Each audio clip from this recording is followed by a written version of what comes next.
Faktanya, tak sedikit warga alami gangguan jiwa, kerap diabaikan bahkan dijauhi sebab berbagai stigma. Namun di sudut Jakarta, di sebuah teras, kota merangkul dan merawat mereka. Tapi kalau saya tiduran lagi, ada suara lagi. Nggak tahu suara apa itu. Masih ada bapak, masih ada emaknya gitu. Ini seperti ini. Tapi gimana nanti kalau misalnya bapaknya, ibunya nggak ada, kayak apa gitu. Nyapu ngepel.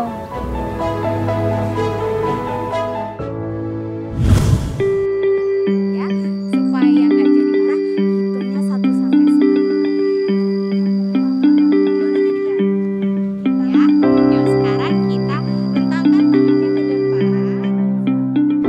Faktanya dengan berbagai penyebabnya tidak sedikit warga terluka atau bahkan kehilangan jiwanya, termasuk di Jakarta.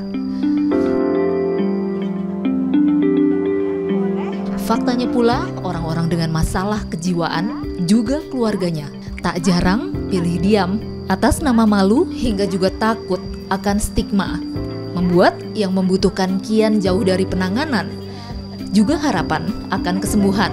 Namun, tidak lagi demikian kini di sudut kota ini.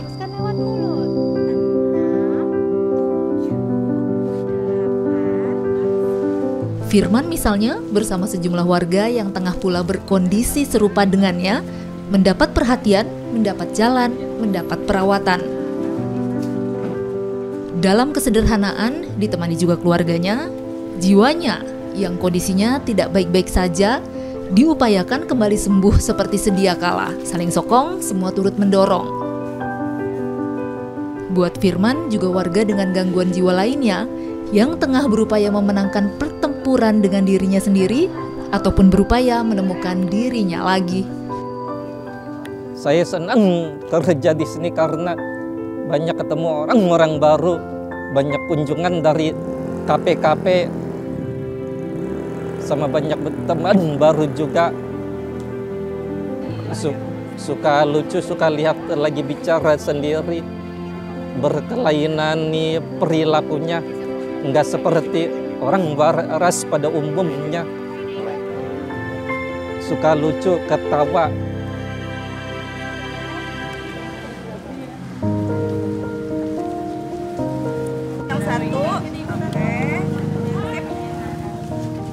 Selain lewat terapi, upaya berlangsung pula dengan berbagai cara lainnya. Seperti ini, mendekatkan diri ke bumi, menanam, merawat, serta memetik hasil tanaman, jadi cara buat melatih konsentrasi, motorik, hingga juga merepresentasi, mengembalikan rasa buat menjaga dan memiliki kehidupan.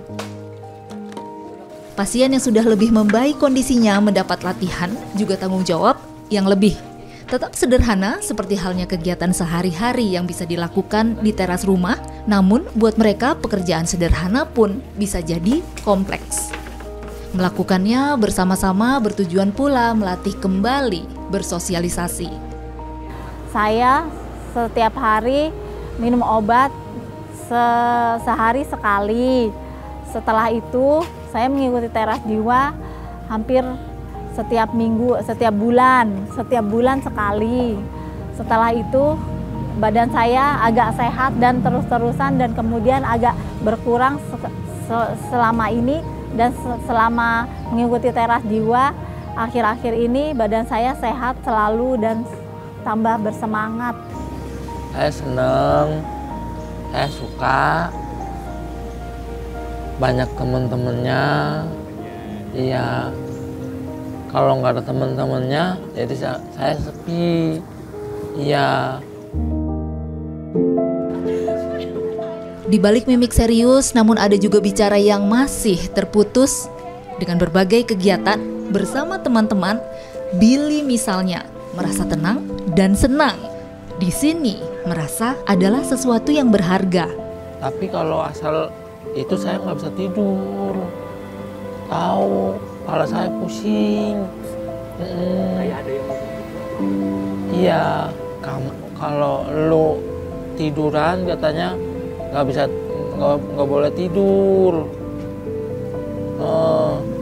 Kuping saya di ini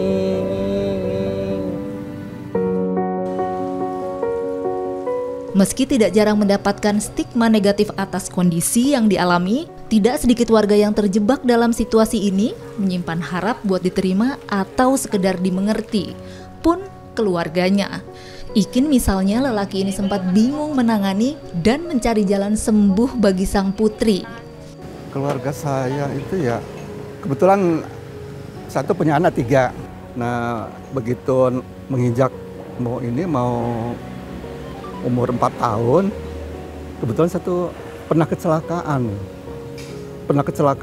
mobil itu bisa kebalik di Subang waktu itu. Nah ceritanya ya, umur Nina tuh masuk TK tuh 5 tahunan, 5 tahun. Cuman ya itu kalau lihat teman apa itu main gampar. Jadi kalau di sekolah tuh jadi kakepin sama gurunya gitu.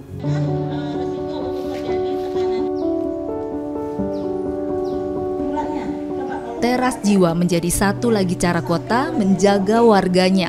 Teras merupakan bagian dari rumah. Seperti juga ini, Rumah Jiwa. Program besar yang menaungi dengan atap, jendela, pintu, pondasi, juga teras. Rumah buat warga dengan gangguan jiwa. Diinisiasi Puskesmas Kecamatan Cipayung, Jakarta Timur sejak 2024. Rumah dengan segala kegiatan dan asa di dalamnya, berhulu kepedulian, bermuara mengembalikan kemampuan warga yang bermasalah dengan jiwa kembali ke masyarakat. Teras Jiwa ini adalah salah satu upaya dari kami Puskesmas Cipayung untuk bagaimana kami bisa memberikan terapi suportif bagi penyandang orang dengan gangguan jiwa berat. Karena di Kecamatan Cipayung sendiri kurang lebih ada 471 orang dengan gangguan jiwa berat. Yang terdata di 2024 di Jakarta, ada sedikitnya 19.000 warga mengalami gangguan jiwa. Jumlah ini menyumbang 24,3% jumlah pengidap gangguan jiwa secara nasional. Dengan berbagai tekanan dan permasalahan, jumlah ini diperkirakan bertambah. Ditambah, jumlah ini pun baru yang sudah terdata. Adalah merawat kehidupan sejatinya kewajiban bersama. Menerima juga membantu sesama yang tengah sakit pun tengah bermasalah dengan jiwanya. Adrian Ditya, Rio Pramasta melaporkan.